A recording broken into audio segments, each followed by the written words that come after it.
महात्मा बुद्ध के समय की एक गहन और प्रेरणादायक कहानी है। यह कहानी उनके शिक्षाओं के आधार पर कर्मों की गहरी समझ को उजागर करती है और कैसे हमारे कर्म ही हमारे भविष्य को आकार देते हैं। एक बार की बात है, मगध राज्य में एक बड़ा और समृद्ध नगर था जिसका नाम श्रावस्ती था। इस नगर में हर प्रकार की समृद्धि और खुशहाली थी, लेकिन इस नगर में एक ऐसा व्यक्ति भी था जो बहुत ही घमंडी और क्रूर था। उसका नाम देवदत्त था। देवदत्त बहुत ही धनी व्यापारी था, लेकिन उसे अपने धन और स्थिति पर बहुत गर्व था। उसने कभी किसी की मदद नहीं की और हमेशा गरीबों और जरूरतमंदों का अपमान किया। देवदत्त का व्यवसाय बहुत अच्छा चल रहा था और उसकी संपत्ति दिन प्रतिदिन बढ़ रही थी।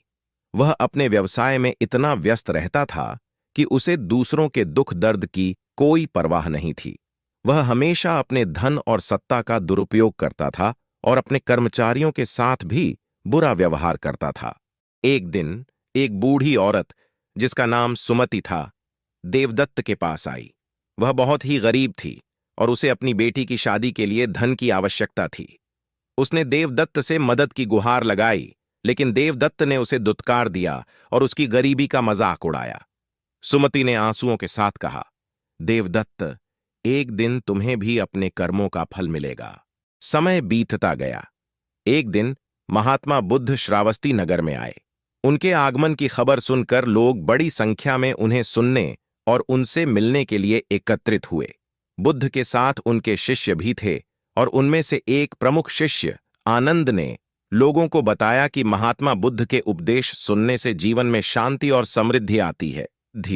देवदत्त को भी बुद्ध के आगमन की खबर मिली। उसने सोचा कि बुद्ध से मिलकर उसका समाज में सम्मान और बढ़ेगा। वह बुद्ध के पास गया और उनके उपदेश सुनने लगा। बुद्ध ने अपने उपदेश में कहा, संसार में हर कार्य का एक परिणाम होता है। यह कर्मों का खेल है। जो जैसा करेगा वैसा ही उसे मिलेगा। हमारे अच्छे और बुरे कर्म ही हमारे जीवन को आकार देते हैं। इसलिए हमें हमेशा सही और अच्छे कार्य करने चाहिए। देवदत्त ने बुद्ध की बातों को सुना, लेकिन उसने इन्हें गंभीरता से नहीं लिया। उसने सोचा कि उसके पास तो बहुत धन और शक्ति है, उसे किसी की आवश्यकता नहीं है। समय बीतता गया। एक दिन देवदत्त का व्यवसाय अचानक से गिरने लगा। उसे भारी नुकसान हुआ और उसे अपने बहुत से संपत्तियों को बेचना पड़ा। उसकी स्थिति दिन प्रतिदिन बिगड़ती गई। उसके कर्मचारी भी उसे छोड़कर चले गए, क्योंकि उन्होंने उसके बुरे व्यवहार से तंग आकर अन्यत्र नौकरी ढूंढ ली। देवदत्त अब अकेला और दुखी था। उसने सोचा कि यह सब उसके बुरे कर्मों का फल है। उसने बुद्ध की बातों को याद किया और समझा कि उसके जीवन में जो कुछ भी हो रहा है वह उसके ही कर्मों का परिणाम है। उसने अपने पुराने व्यवहार पर पछतावा किया और सोचा कि अब उसे अपने जीवन को सुधारना चाहिए। एक दिन देवदत्त ने तय किया कि वह बुद्ध के पास जाकर अपने बुरे कर्मों के लिए माफी मांगेगा और जीवन में सुधार करेगा। वह बुद्ध के पास गया और उनके चरणों में गिर पड़ा। उसने कहा, गुरुदेव, मैं अपने कर्मों के लिए बहुत पछतावा करता हूं। मैंने अपने जीवन में बहुत गलतियां की हैं और अब मुझे उनके परिणाम भुगतने पड़ रहे हैं। कृपया मुझे मार्गदर्शन दे। बुद्ध ने उसे उठाया और प्रेमपूर्वक कहा, देवदत्त, यह संसार कर्मों का खेल है।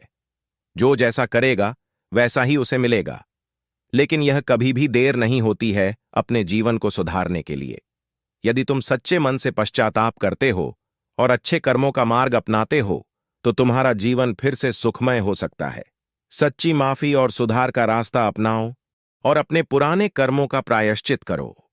देवदत्त ने बुद्ध की बातों को गंभीरता से लिया। उसने अपने व्यवसाय को सुधारने का प्रयास किया और गरीबों और जरूरतमंदों की मदद करना शुरू किया। धीरे धीरे उसकी स्थिति में सुधार आने लगा और उसने अपने जीवन में शांति और संतोष पाया। देवदत्त की कहानी हमें सिखाती है कि यह संसार कर्मों का खेल है। हमारे अच्छे और बुरे कर्म ही हमारे भविष्य को निर्धारित करते हैं। जो जैसा करेगा वैसा ही उसे मिलेगा। यदि हम अपने जीवन में सुख और शांति चाहते हैं तो हमें हमेशा सही और अच्छे कर्म करने चाहिए और दूसरों की मदद करनी चाहिए। महात्मा बुद्ध का यह संदेश आज भी प्रासंगिक है और हमें जीवन में सही मार्ग पर चलने की प्रेरणा देता है। कर्मों का खेल सदा चलता रहता है और हमें इसे समझकर अपने जीवन को सही दिशा में ले जाना चाहिए। दोस्तों, मैं उम्मीद करता हूं कि आपको ये कहानी दिल से अच्छी लगी होगी। इस वीडियो को लाइक और सब्सक्राइब जरूर करना। नमो बुद्धाय।